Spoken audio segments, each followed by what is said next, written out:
Hello traders and investors, welcome to Shaurya trading indicator. So నేనైతే Nifty and bank నిఫ్టీలో cell side entries తీసుకున్నానండి. So చూస్తున్నారు కదా, ఇది నా ఎంట్రీస్. నేనైతే ఎగ్జిట్ కూడా అయిపోయాను. అండ్ ఈ ఎంట్రీస్ తీసుకోవడానికి కారణం ఏంటి అంటే, మార్నింగ్ మనకైతే గ్రీన్ క్యాండిల్స్ ఫామ్ అయ్యాయి, అవునా? అండ్ ఫామ్ అయిన తర్వాత మనమైతే సెల్లార్ జోన్కి వెళ్ళాం కదా. సో సెల్లార్ జోన్కి వెళ్ళిన తర్వాత రిజెక్షన్ అనేది ఫేస్ చేసాం మనం. సో నేను చెప్పిన రెసిస్టెన్స్ లెవెల్లో 25,908 ఒకటి. సో మనమైతే 907.6 వరకు వెళ్ళి రిజెక్షన్ ఫేస్ చేశాము. అండ్ బ్యాంక్ నిఫ్టీలో కూడా నేనైతే 53,300 రెసిస్టెన్స్ లెవెల్ చెప్పాను.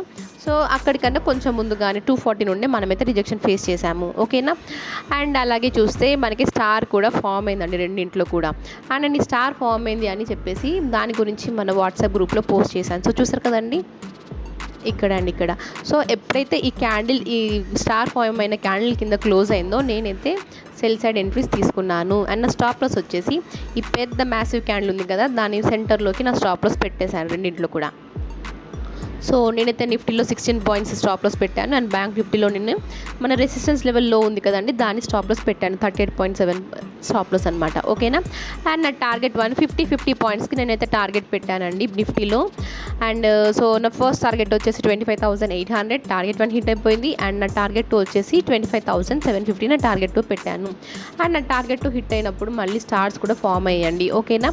సో మార్కెట్ ఇక్కడ కన్సాలిడేట్ అయింది కదా. సో నేనైతే నా సెకండ్ టార్గెట్తోనే నేను ఎగ్జిట్ అయిపోయాను. మళ్ళీ ఏమైనా డౌన్ఫాల్ ఉంటే నేను మళ్ళీ ఫ్రెష్ ఎంట్రీ తీసుకుంటాను, ఓకేనా? అండ్ అలాగే బ్యాంక్ నిఫ్టీలో కూడా చూస్తే ఇదైతే నా టార్గెట్ 1 అండి. 52,915 నా టార్గెట్ 1 పెట్టాను, అంటే 900 లెవెల్ అండి, ఓకేనా? సో నా టార్గెట్ 1 హిట్ అయిపోయింది. అండ్ సెకండ్ టార్గెట్ వచ్చేసి 52,800 పెట్టాను.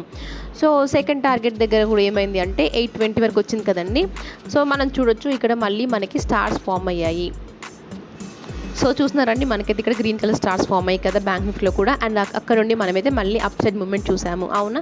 సో నేనైతే నా టార్గెట్ 1 దగ్గర ఇది కూడా నేను పొజిషన్ని స్క్వేర్ ఆఫ్ చేసేసాను, ఓకేనా? అండ్ మనం స్టార్స్ ఫామ్ అయ్యాక చూస్తే మనకైతే nearly 200 points 214 points upside movement వెళ్తుందండి మార్కెట్, ఓకేనా? సో స్టార్స్ అనేటివి 98% ఆఫ్ ద టైమ్స్ ఎగ్జాక్ట్గా వర్క్ చేస్తాయండి. కాకపోతే మనం ఎంట్రీ కరెక్ట్గా తీసుకున్నామా లేదా అనేది ఇంపార్టెంట్, ఓకేనా? సో ఇవన్నీ మన trades. So thank you for watching.